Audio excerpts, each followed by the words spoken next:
آگے بڑھیں اور آپ کو بتائیں، وزیراعظم شہباز شریف نے تحریک انصاف کو پھر مذاکرات کی دعوت دے دی ہے۔ کمیشن کے بجائے پارلیمانی کمیٹی بنانے کی پیشکش کر دی ہے۔ کابینہ اجلاس سے خطاب میں کہا کہ حکومت نے پی ٹی آئی کو مذاکرات کے لیے سازگار ماحول فراہم کیا، مگر تحریک انصاف بھاگ گئی۔ 2018 کے انتخابات میں دھاندلی پر پی ٹی آئی نے ہاؤس کمیٹی بنانے کا اعلان کیا تھا۔ ہاؤس کمیٹی 2014 کے دھرنے کا بھی احاطہ کرے، اپنے گریبان میں جھانکیں، آئیں بیٹھیں، ہم ہاؤس کی کمیٹی بنانے کے تیار ہیں۔ کے ساتھ جو مذاکرات تھے اس کے لیے ہم نے بالکل ایک بڑے جنون طریقے سے ہم نے ان کی آفر کو قبول کیا۔ 2018 کے الیکشن کے بعد جب ہم احتجاجاً پارلیمنٹ میں کالی پٹیاں باندھ کر میں داخل ہوا تو پی ٹی آئی کے جو عمران نیازی صاحب ہیں آگے بڑھ کر مجھے کہا کہ ہم کمیٹی بنا رہے ہیں۔ محمد نعیم سپاہی، ان کا تعلق بلوچستان سے ہے، تو وہ ان کا تعاقب کر رہے تھے۔ خوارج کو انہوں نے جہنم رسید بھی کیا۔ میجر حمزہ اجرار اور سپاہی محمد نعیم انہوں نے جام شہادت نوش کیا۔ آپ کو بتائیں کہ تحریک انصاف نے وزیراعظم کی مذاکرات کی پیشکش قبول کرنے سے انکار کر دیا۔ Chairman P T I barrister Gohar کا کہنا ہے کہ حکومت کے خلاف ہمارے چارج شیٹ بہت لمبی ہے، وزیراعظم کا بیان ہمارے مطالبات سے ہٹ کر ہے۔ اپوزیشن لیڈر بولے وزیراعظم کی مذاکرات کی پیشکش کو بالکل مسترد کرتے ہیں۔ بانی پی ٹی آئی کے احکامات کی روشنی میں مذاکراتی کمیٹی تحلیل کی، حکومتی کمیٹی نے ہمارے مطالبات کا مذاق اڑایا۔ ہمارے 2 مطالبات تھے، 9 مئی اور 26 نومبر پر جوڈیشل کمیشن اور اسیران کی رہائی۔ پاکستان تحریک انصاف نے مذاکراتی کمیٹی معطل کر دی۔ مذاکراتی کمیٹی بانی پی ٹی آئی سے مشاورت کے بعد ختم کی گئی۔ مذاکراتی کمیٹی کو رابطہ کمیٹی میں تبدیل کر دیا گیا۔ رابطہ کمیٹی مختلف سیاسی اور اپوزیشن جماعتوں سے رابطے بڑھائے گی۔ رابطہ کمیٹی ہی گرینڈ اپوزیشن الائنس کے لیے کام کرے گی۔ رابطہ کمیٹی کے سربراہ عمر ایوب ہوں گے۔ دیگر ممبران میں صاحبزادہ حامد رضا، سلمان اکرم راجہ، اسد قیصر شامل ہوں گے۔ علامہ راجہ ناصر عباس، الیمین گنڈاپور اور سینیٹر حامد خان بھی رابطہ کمیٹی کا حصہ ہوں گے۔ رابطہ کمیٹی کی موجودگی میں تحریک تحفظ آئین اپنا کام بھی جاری رکھے گی۔ وزیر اعلیٰ پنجاب مریم نواز شریف نے کہا ہے کہ کوئی آپ کو کہے کہ دھرتی ماں سے کھلواڑ کرو تو اس کی بات نہیں سننی، آپ نے کھیلنا ہے، کھلواڑ کی باتوں پر کبھی نہیں آنا۔ جو کہے کہ ملک کو آگے لگا دو، اس کی باتوں میں نہیں آنا۔ جو آپ کو کہتا ہے کہ پڑھو اور آگے بڑھو، وہ آپ کا دوست ہے۔ تقریب سے خطاب میں مریم نواز کا کہنا تھا کہ پاکستان کے خلاف آپ کا کوئی قدم نہیں اٹھنا چاہیے۔ وزیر اعلیٰ پنجاب نے 2200 ایتھلیٹس کے لیے الیکٹرک بائکس کے انعام کا بھی اعلان کیا۔ ایک کھیل ہوتا ہے اور ایک کھلواڑ ہوتا ہے۔ آپ نے کھیلنا ہے، کھلواڑ کی باتوں میں آپ نے کبھی نہیں آنا۔ جو آپ سے کہے کہ اپنے ملک سے کھلواڑ کرو تو کیا جواب دو گے؟ کوئی آپ سے یہ کہے کہ اپنی دھرتی ماں سے کھلواڑ کرو تو کیا جواب دو گے؟ جو آپ کو یہ کہے کہ پڑھو، لکھو، آگے بڑھو، کھیلو، ترقی کرو، وہ آپ کا دوست ہے۔ یہ جو 2200 بچے آج یہاں جیت کے میرے سامنے کھڑے ہیں، میری طرف سے آپ کی چیف منسٹر مریم نواز شریف کی طرف سے ہر ایک کو ایک الیکٹرک بائک میری طرف سے ملنی چاہیے۔ خالد مقبول صدیقی نے کہا ہے کہ ہماری خوش فہمی تھی کہ بلاول بھٹو تاجروں سے معذرت کریں گے۔ تاجروں سے ملاقات میں ان کا رویہ کسی دھمکی سے کم نہیں تھا۔ بلاول بھٹو کہتے ہیں کہ بھتے کی پرچیاں آنا بند ہو گئیں۔ کراچی میں آج بھی روزانہ کی بنیاد پر بھتہ مانگا جا رہا ہے۔ آپ کی ایڈمنسٹریشن لوگوں سے بھتہ وصول کر رہی ہے۔ پیپلز پارٹی نے لیاری گینگ وار کے ذریعے کراچی کو یرغمال بنایا ہوا تھا۔ آپ سوچے سمجھے منصوبہ بندی کے تحت شہر کو تباہ کر رہے ہیں۔ اسے رکھنے والے تاجروں سے تو آپ نے بات کر لی ہے اور آپ کو بڑی تکلیف ہے کہ انہوں نے گلہ کہیں اور جا کے کیا ہے۔ کراچی کے کونے کونے پر بھتہ طلب کرنے پر دکانداروں کو قتل کیا جا رہا ہے۔ روزانہ 2 3 وارداتیں ہوتی ہیں۔ آپ کہہ رہے ہیں اب پرچیاں آنی بند ہو گئی ہیں۔ ہو سکتا ہے آپ نے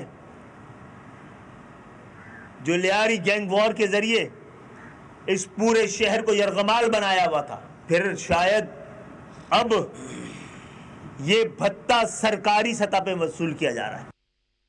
जस्टिस मंसूर अली शाह ने कहा कि चीफ जस्टिस ना बनने पर किसी से शिकवा नहीं, सीनियर जज होने पर खुश हूं। मौजूदा चीफ जस्टिस बहुत अच्छे इंसान हैं, इनके लिए दुआ गो हूं, चीज़ें बेहतर हो जाएंगी। कराची सिटी कोर्ट में तकरीब से खिताब में उन्होंने कहा कि हलफ अल्फाज नहीं होते, बहुत गहरे मायने रखते हैं। हलफ बताता है कि मुश्किल हालात का सामना कैसे करना है। जब मुश्किल हालात का सामना हो तो हलफ पढ़ लिया करें। हलफ मुक़द्दस वादा है, इसको तोड़ना नहीं। अगर हलफ की पासदारी की जाए तो सारे मसाइल हल हो जाएंगे।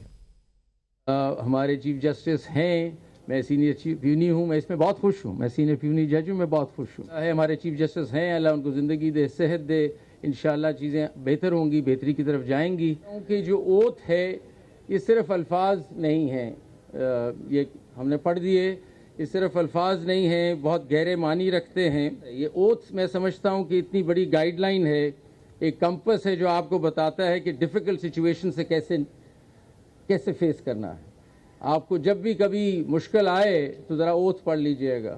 ये एक बहुत सेक्रेड ट्रस्ट है जो आपने अल्लाह ताला के सामने, उसको अल्लाह ताला को हाज़िर नाज़िर जानते हुए और अपने ज़मीर के साथ ये फ़ैसला किया है, तो इसको तोड़ना नहीं है। रहनुमा मुस्लिम लीग नून इख्तियार वली की ABN न्यूज़ से खुसूसी गुफ्तगू कहते हैं कि वज़ीर-ए-आज़म PTI को थका कर ठिकाने लगाना चाहते हैं। इनकी सियासी तरबियत नहीं है, बदकिस्मती से जज्बाती वोट ने इनको असेंबली में पहुंचा दिया। वज़ीर-ए-आज़म का इनको दावत देना एक बहादुराना अमल है। बोले कि लाइव प्रोग्राम में जायज़ औलाद को कोई नाजायज़ औलाद कहे तो फिर समझना पड़ता है। कभी भी लड़ाई को सपोर्ट नहीं करना चाहिए। वज़ीर-ए-आज़म साहब और कुछ नहीं चाहते हैं, वो इनको थका के जो है ना ठिकाने लगाना चाहते हैं। इन्होंने मुज़ाकरात पे इनकी कोई बिलीव नहीं है, बिकॉज इनकी सियासी तरबियत नहीं है और ये सियासी जमात की तरह बिहेव करना जानते नहीं हैं, और उससे नुकसान पाकिस्तान को होता है। बदकिस्मती से कुछ एक जज्बाती वोट ने इनको असम्बलियों में तो पहुंचा दिया, लेकिन वो तरबियत इनके पास नहीं है, वो सोच, वो विजन नहीं है कि अपनी ज़िम्मेदारी का एहसास करें। वो दावत है, ये एक बहादुराना अमल है और एक सियासी अमल है। लाइव प्रोग्राम में कोई खातून खाना को और ख़वातीन को, माओ बहनों को गाली दे, हलाल औलाद को जायज़ औलाद को नाजायज़ कहे और नाजायज़ के दिफा में खड़े हो जाएं, तो फिर क्या करना होता है। सेनेटर फैसल वावडा ने FBI अफसरान की जानिब से जान से मारने की धमकियों का इंकशाफ कर दिया। सेनेटर सलीम मांडवीवाला की ज़ेर सदारत सेनेट की खजाना कमेटी इजलास में नई गाड़ियों की खरीदारी का मामला ज़ेर बहस आया। फैसल वावडा बोले कि FBI के अली साले हयात, शाहिद सुमरो, डॉक्टर हयात सिद्दीकी समेत अफसरान ने मुझे जान से मारने की धमकियां दी। चेयरमैन FBI राशिद लंगड़ियाल ने कहा कि जिन अफसरान ने धमकियां दी हैं इन्हें नहीं बख्शूंगा। धमकियों पर एक आला सतही इंक्वायरी होनी चाहिए। फारूक एच नाइक ने तजवीज़ दी इंक्वायरी का मामला FIA को भेज दिया जाए। शिबली फराज ने इस्तफसार किया कि यह कैसे फैसला कर लिया गया कि फलां कंपनी से ही गाड़ियां लेनी हैं। Welcome back. आपको बताएं, विफाकी काबीना का इजलास। पाकिस्तान इंटरनेशनल एयरलाइंस के पायलट से मुतालिक साबिक विफाकी वजीर के गैर जिम्मेदाराना बयान का मामला। विफाकी काबीना ने मामले पर फैक्ट फाइंडिंग कमेटी तश्कील देने का फैसला कर लिया। इजलास में विफाकी काबीना ने मिडल ईस्ट ग्रीन इनिशिएटिव के चार्टर की तौसीक कर दी। वज़ीर-ए-आज़म शहबाज शरीफ की ज़ेर सदारत विफाकी काबीना का इजलास हुआ। इजलास के दौरान दी गई ब्रीफिंग में बताया गया कि एक साबिक विफाकी वजीर का पायलट से मुतालिक दिया गया बयान गैर जिम्मेदाराना और मुबालगा आराई पर मबनी था। साबिक वजीर के बयान से मुल्क और कौमी एयरलाइन का तशख़्ख़ुस शदीद मुतासिर हुआ। एलामी के मुताबिक फैक्ट फाइंडिंग कमेटी मुबालगा आराई पर मबनी साबिक वजीर के बयान के मुहर्रिकात का पता चलाएगी। कमेटी बयान के नतीजे में कौमी एयरलाइन और कौमी खजाने को नुकसान का भी तखमीना लगाएगी। मिडल ईस्ट ग्रीन इनिशिएटिव के तहत 200 मिलियन हेक्टेयर ज़मीनी रकबे की बहाली की जाएगी। मिडल ईस्ट ग्रीन इनिशिएटिव के तहत 50 बिलियन दरख्त लगाए जाएंगे। एलामी के मुताबिक हुकूमत पाकिस्तान और यूरोपीय यूनियन के दरमियान टैरिफ रेट्स को और कोटा सिस्टम के मुआहदे की मंजूरी भी दी गई है। विफाकी काबीना ने एहतसाब अदालत 3 इस्लामाबाद की रीऑर्गेनाइजेशन करने की भी मंजूरी दे दी। इस्लामाबाद के ज़कात फंड में करोड़ों रुपए के गबन का इंकशाफ। इंक्वायरी कमेटी ने बदउनवानी में मुलविस एहलकारों के खिलाफ कार्रवाई की सिफारिश कर दी। 185 ज़कात कमेटियों के मुताबिक चेयरमैन भी मुबैना तौर पर गबन में मुलविस हैं। ज़राए के मुताबिक गरीब और नादिर अफराद के फंड में करप्शन की इंक्वायरी अक्टूबर 2024 में शुरू की गई थी, जिसकी इब्तदाई इंक्वायरी रिपोर्ट वजारत दाखिला को भिजवा दी गई है। इस सिलसिले में यह इंकशाफ भी हुआ है कि मुतादिद ज़कात कमेटियों का रिकॉर्ड ही गायब कर दिया गया है। रिपोर्ट में एडमिन ऑफिसर और सर्विस से बरतरफ करने की तजवीज़ भी शामिल है।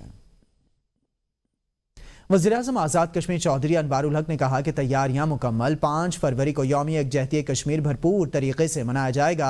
वज़ीर-ए-आज़म आज़ाद जम्मू कश्मीर की ज़ेर सदारत काबीना इजलास हुआ, जिसमें आज़ाद कश्मीर में अमन अमान के हवाले से काबीना को तफसीली ब्रीफिंग दी गई। वज़ीर-ए-आज़म आज़ाद कश्मीर चौधरी अनवारुल हक ने कहा कि तहरीक तकमील पाकिस्तान के लिए किसी कुर्बानी से दरेग नहीं करेंगे।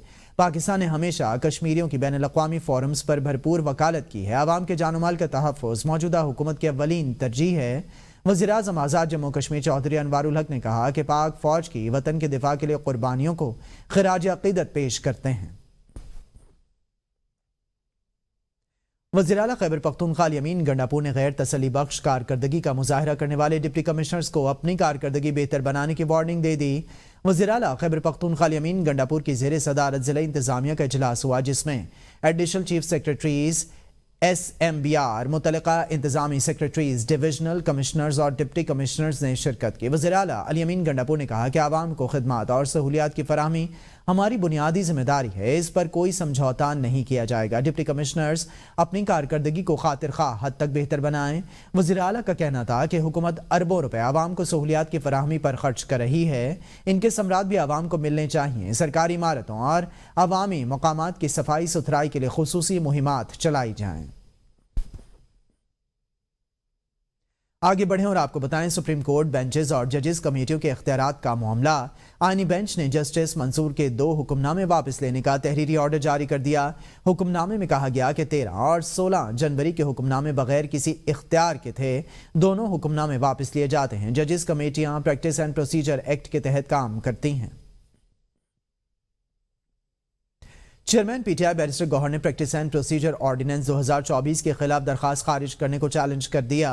बैरिस्टर गौहर ने आईनी बेंच के 12 दिसंबर 2024 के फैसले के खिलाफ सुप्रीम कोर्ट में अपील दायर कर दी, जिसमें इस्तदा की गई है कि अपील मंजूर करते हुए 12 दिसंबर का आईनी बेंच का फैसला कलअदम करार दिया जाए।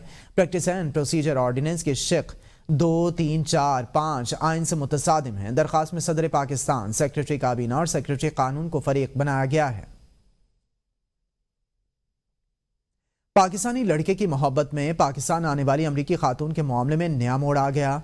होटल और गेस्ट हाउस मालिकान की जानिब से खातून को कमरा देने से इनकार के बाद अमरीकी खातून को फलाही इदारे के हवाले कर दिया गया। अमरीकी खातून गार्डन में वाक़ अपार्टमेंट से रवाना आराम के लिए गेस्ट हाउस गईं, जहां इनको कमरा देने से इनकार कर दिया गया। पुलिस के मुताबिक खातून का कहना था कि रात से बैठी हुई हूँ, अब आराम करना चाहती हूँ। ओनेजा एंड्रयू कराची के रिहायशी निदाल मेमन से शादी के लिए 11 अक्टूबर को कराची पहुंची थी। पाकिस्तानी नौजवान ने अमरीकी खातून से शादी के लिए राजी था, तहम घर वालों ने शादी से इनकार कर दिया। एक NGO ने खातून की अमरीका वापसी के लिए टिकट भी दी है और माली इमदाद भी की थी, तहम इसने वापसी से इनकार कर दिया और नौजवान के घर पहुंचकर बिल्डिंग में डेरे डाल लिए। सरबराह JUI मौलाना फजल रहमान ने कहा है कि सुबह पता चला कि सदर मुमलिकत ने दस्तखत कर दिए। सदर मुमलिकत को ऐसा नहीं करना चाहिए था। कानून से मुतालिक स्टेक होल्डर से मुशावरत करनी चाहिए थी। मुतनाज़ा पीका एक्ट से मुतालिक सदर मुमलिकत से बात की थी। सदर ने कहा कि सहाफ़ियों से मोहसिन नकवी के जरिए राबिता करेंगे। कहा गया कि सहाफ़ियों से राबिता करके इनकी तजावीज़ ली जाएंगी। मैंने सदर मुमलिकत से बात की और उन्होंने कहा कि ठीक है। उन्होंने मोहसिन नकवी साहब की बात की कि वो पहुंच चुके हैं पाकिस्तान और एक आध दिन में इस्लामाबाद आएंगे। सहाफ़ियों के साथ उनके ज़रिए से रब्ता हो जाएगा, उनकी तजावीज़ दी जाएंगी और फिर मैं गवर्नमेंट को यही कहूँगा कि आप उनकी तजावीज़ को कंसिडर करें। लेकिन सुबह पता चला कि वो दस्तखत कर भी चुके थे। एक ऐसा कानून कि जिसका असर हमारे मुल्क की सहाफ़त पर बराह रास्त पड़ता है, उनमें उनके तहफ़्फ़ुज़ात को देखा जाए। पाकिस्तान की तारीख़ में जब भी हमने किसी शरई कानून की बात की है तो मज़हब बेजार लोग ने यही सवाल उठाया है कि इसका इस्तेमाल गलत होगा। जंगलात की बेदरग कटाई पाकिस्तान भर की तरह इस्लामाबाद में भी मौसमियाती तब्दीली का बाइस बन रही है। शजरकारी और शजर परवरी के बजाय दरख्तों की कटाई का अमल तेजी से जारी है। टिम्बर माफिया ने जंगलात से निकलकर शहरी आबादी का रुख कर रखा है। क्या इंतजामिया टिम्बर माफिया की हौसला अफजाई कर रही है? देखेंगे इस्लामाबाद से अरशद शाद की ये रिपोर्ट। मारगला की हसीन वादियों के दामन में शहर इक़्तिदार कुदरती खूबसूरती का दिलफरेब नजारा था, लेकिन दरख्तों की कटाई के बाइस ये हुस्न रोज बरोज मांद पड़ रहा है। درختوں کی بے دریغ کٹائی نے اس قدرتی ورثے کو شدید نقصان پہنچایا۔ جنگلات کی بے رحم کٹائی اور ماحولیاتی تبدیلیوں نے نہ صرف اسلام آباد کی فضا بلکہ موسمی حالات کو شدید متاثر کر دیا ہے۔ جنگلات کے صفائی کے بعد اب شہر کا حسن نکھارنے کے لیے لگائے گئے درخت ٹمبر مافیا کا ہدف ہیں۔ شہری کہتے ہیں درختوں کو غیر قانونی طور پر کاٹا جا رہا ہے۔ ٹمبر مافیا کو کھلی چھوٹ انتظامیہ کی ملی بھگت کا ثبوت ہے۔ کندھے پہ رکھے ہوئے، سر پہ رکھے ہوئے اس طرح لوگ کاٹ کے لکڑیاں لے کے جا رہے ہوتے ہیں۔ عقب میں ہمارے جو ہے یہ CDA کی انکوائری آفس ہے، ان کا دفتر ان کی ناک کے نیچے جو ہے نا یہ سارا کام ہو رہا ہے۔ ایک شہری نے انکشاف کیا کہ ٹمبر مافیا درختوں پر کیمیکل کا استعمال کر کے انہیں مردہ کرتا ہے اور پھر یہ درخت دھڑلے سے کاٹ لیے جاتے ہیں۔ اس طرح کے لوگ ہوتے ہیں، اچھا ایک سوکھے درخت کے ساتھ وہ جا کے پھر اس طرح کیئر نہیں کی جاتی تو 2 درخت اور بھی کاٹ لیے جاتے ہیں۔ شہری کہتے ہیں اسلام آباد کے جنگلات کی حفاظت میں محکمہ وائلڈ لائف بری طرح سے ناکام ہو رہا ہے۔ کئی بار رابطے کے باوجود وائلڈ لائف حکام درختوں کی کٹائی کے معاملے پر موقف دینے سے گریزاں رہے۔ اسلام آباد کے جنگلوں اور رہائشی علاقوں میں درختوں کی بے دریغ کٹائی جاری ہے، جس سے ماحولیاتی آلودگی میں اضافہ ہو رہا ہے۔ شہری کہتے ہیں محکمہ CDA اور وائلڈ لائف کو اس طرف توجہ دینی چاہیے۔ کیمرہ مین ارسلان سعید کے ساتھ ارشد شاد، ABN نیوز، اسلام آباد۔ راولپنڈی کے اہم تجارتی مرکز صدر بینک روڈ پر پاکستان کی پہلی واکنگ سٹریٹ کا قیام عمل میں لایا گیا ہے۔ 2 ارب روپے کی لاگت سے پائے تکمیل کو پہنچنے والے منصوبے سے شہری کیسے محظوظ ہو رہے ہیں، دیکھیں گے راولپنڈی سے عادل اشرف کی یہ رپورٹ۔ یورپین طرز تعمیر اسٹیٹ آف دی آرٹ پر مبنی راولپنڈی شہر میں پاکستان کی پہلی واکنگ سٹریٹ کا افتتاح کر دیا گیا۔ 2 کلومیٹر طویل واکنگ سٹریٹ میں بجلی کی لٹکتی تاروں کو انڈر گراؤنڈ کر کے شہریوں کے لیے بالکل محفوظ بنا دیا گیا ہے۔ سٹریٹ کو خوبصورت اور دلکش بنانے کے لیے ٹف ٹائلز کا استعمال بھی کیا گیا ہے۔ واکنگ ٹریک کو ٹریفک کے لیے مکمل طور پر بند رکھا گیا ہے، جبکہ شاپنگ کا مزہ دوبالا کرنے کے لیے شہریوں کے لیے جگہ جگہ فوڈ سٹریٹ اور ریسٹورینٹس بھی قائم کیے گئے ہیں۔ بہت اچھا زبردست گورنمنٹ نے کام کیا ہے، اور میں سمجھتا ہوں کہ اگر اس طرح اور وہ پلاننگ کرے گا اور اقدامات کرے گا، اس سے عوام کو اچھی ریلیف ملے گی۔ صدر میرے بہت عرصے بعد چکر لگا ہے، یہاں بہت اچھی فیسلٹی آپ لوگوں نے دی ہے، جو گورنمنٹ نے جو بھی یہاں پہ یہاں پر بہت خوش ہے، یہ جگہ بہت اچھی سی بنی ہے۔ ہم پہلے یہاں آتے تھے، بہت رش ہوتا تھا، شور شرابہ، تو یہاں ابھی ہم شاپنگ کر رہے ہیں، بہت مزہ آ رہا ہے۔ پرسکون ماحول کی واکنگ سٹریٹ پر خواتین، بچوں اور بزرگ افراد کے لیے خصوصی فری شٹل بس سروس کا آغاز بھی کیا گیا ہے۔ پاکستان کی پہلی واکنگ سٹریٹ بننے کے بعد شہری خوشی کا اظہار کرتے ہوئے دکھائی دیتے ہیں۔ ان کا کہنا ہے کہ اہم تجارتی مرکز میں ٹریفک کا بے ہنگم شور اور پارکنگ کا سب سے اہم مسئلہ دیکھا جاتا تھا، جو کہ کینٹ بورڈ نے حل کر دیا ہے۔ کیمرہ مین اشفاق حسین کے ساتھ عادل اشرف، ABN نیوز، راولپنڈی۔ ملتان مظفر گڑھ روڈ پر سمگل شدہ تیل اور ناجائز ایجنسیز کی بھرمار ہے۔ سرکاری ادارے کی غفلت کے باعث علاقہ اسمگلروں اور ناجائز تیل ایجنسیز کی جنت بن گیا۔ مزید جانیں گے ملتان سے آصف چاون کی اس رپورٹ میں۔ 45 سالہ سہیل نے اپنی پوری زندگی خراد مشین کے کاریگر کے طور پر گزار دی، مگر جب کاروبار میں مندی آئی تو روزگار کا مسئلہ پیدا ہو گیا۔ 20 سال تک خراد مشین پر کام کیا، فیکٹریاں بند ہو رہی ہیں، آرڈر نہیں آ رہے، میرے پاس کوئی دوسرا راستہ نہیں تھا، مجبوراً لوہار کا کام سیکھنا پڑا، مگر اس میں بھی مزدوری مشکل سے ملتی ہے۔ ہم بالکل فارغ بیٹھے ہوئے، کام شام ہے نہیں۔ پہلے مہنگائی کم تھی اور آمدن زیادہ تھی، اب مہنگائی ڈبل ہو چکی ہے اور آمدن بالکل کم ہو چکی ہے، اور حالات یہ ہیں کہ بالکل کام نہ ہونے کے برابر ہے۔ مہنگائی کی وجہ سے گزارا کرنا مشکل ہو گیا، بچوں کی تعلیم اور گھر کے اخراجات پورے کرنا مشکل ہوتا جا رہا ہے۔ پہلے بہت اچھا ایک معاملات چل رہے تھے غریب بندے کے، اب مہنگائی اتنی بڑھ گئی ہے کہ غریب بندے کے اخراجات پورے نہیں ہو رہے ہیں۔ انہوں نے بل بھی بھرنا ہے، مکان کا کرایہ بھی بھرنا ہے، اس کے علاوہ اپنے گھر کے معاملات بھی دیکھنا ہے۔ بہت غریب بندہ پریشان ہے۔ میری گورنمنٹ آف پاکستان سے ریکویسٹ ہے کہ مہربانی کریں کہ غریب بندے کو ریلیف دیں۔ مہنگائی نے کاروبار تباہ کر دیا، خام مال کی قیمتیں آسمانوں سے باتیں کر رہی ہیں، ڈالر مہنگا ہو چکا ہے جس کی وجہ سے ہر چیز مہنگی ہو گئی ہے، کاروبار ٹھپ ہونے سے منافع کم سے کم ہو گیا ہے۔ ہمیں روزگار دینے کی بجائے حکومت کو مہنگائی پر کنٹرول کرنا چاہیے۔ غربت، بے روزگاری سے تنگ شہری نے مطالبہ کیا ہے کہ حکومت کو چاہیے کہ وہ مہنگائی پر کنٹرول کرے تاکہ اس کے گھر کا چولہا جو ہے وہ آسانی سے چل سکے۔ کیمرہ مین عبد الرحمان کے ساتھ دلزیب آکاش، ABN نیوز، ملتان۔ नौजवान नस्ल और मकामी आर्टिस्ट के फन को उभारने और सामने लाने के हवाले से पाक फौज के ज़ेरे एहतमाम आर्ट एंड पेंटिंग के मुकाबले का इनेकाद करवाया गया, जिसमें मुकामी मुसव्विरों और तलबा ने अपने फ़न का भरपूर मुजाहिरा किया। मज़ीद तफसीलात जानेंगे फवाद अब्बासी की इस रिपोर्ट में। आज़ाद कश्मीर के दारुल हुकूमत मुजफ्फराबाद के नीलम स्टेडियम में पाक फौज के ज़ेरे एहतमाम कश्मीर कल्चरल फेस्टिवल में आर्ट एंड पेंटिंग मुकाबले का इनेकाद करवाया गया, जिसमें कॉलेज, यूनिवर्सिटी और स्कूल्स के तलबा और तालिबात ने बड़ी तादाद में हिस्सा लिया। मुसव्विरों ने कमाल महारत से अपनी पेंटिंग में मकबूजा कश्मीर में होने वाले भारतीय मजालिम की अक्कासी भी की। 3 रोजा मेले में बेहतरीन अक्कासी करने वाले मुसव्विरों की हौसला अफजाई के लिए पाक फौज की जानिब से इनामात से भी नवाजा गया। शहरियों की जानिब से पाक फौज के आर्ट पेंटिंग के मुकाबले को खूब सराहा गया। शहरियों का कहना था कि ऐसे मुकाबलों के इनेकाद से मुकामी फनकारों को अपना फन दिखाने का मौका मुयसर आता है और इनकी हौसला अफजाई भी होती है। हुकूमत आज़ाद कश्मीर मुस्तकबिल में ऐसे मुकाबलों का इनेकाद करे ताकि नौजवानों की हौसला अफजाई हो सके। कैमरा टीम के हमरा फवाद अब्बासी, ABN न्यूज़, मुजफ्फराबाद, आज़ाद कश्मीर। तहसील बालाकोट के बालाई इलाकों कागान, शुगरान, नारान में बर्फबारी से वादी कागान का हुस्न दुबाला हो गया। सयाह ठंडे मौसम का मजा लेने शुगरान पहुंच गए। मजीद जानेंगे चौधरी की इस रिपोर्ट में। बालाकोट की वादी कागान में आसमान से सफेद मोतियों की आमद के साथ मुल्क भर से सयाहों की बड़ी तादाद ने 9000 फीट बुलंदी पर वाक़े शोगरान का रुख कर लिया। 5000 फीट बुलंद मुकाम कागान में 9 ब्याते जोड़े बर्फबारी के कुदरती मनाजर देखने वादी कागान के दूसरे सयाहती मुकाम शोगरान पहुँच गए। बर्फबारी के बायस सर्दी की शिद्दत में इजाफा हो गया है। हम सरगोदा से शुगरान घूमने आए हैं और हमें बहुत मजा आ रहा है। जब मैं यहाँ पे आई तो मुझे पता चला कि हमारा पाकिस्तान बहुत सारे कंट्रीज से बहुत ज्यादा अच्छा है और यहाँ पे असली स्विट्जरलैंड है। आप यहाँ पे आए, विजिट करें, अपने पाकिस्तान को प्रमोट करें। नारान में दर्जा हरारत -3 रिकॉर्ड किया गया। हुकूमत सयाहत पर तवज्जो दे तो विंटर टूरिज्म को वादी कागान में मुकम्मल बहाल किया जा सकता है, जिससे मुल्की आमदनी और मुकामी रोजगार को फरोग मिलेगा। Farid Chaudhry, ABN news, Balakot.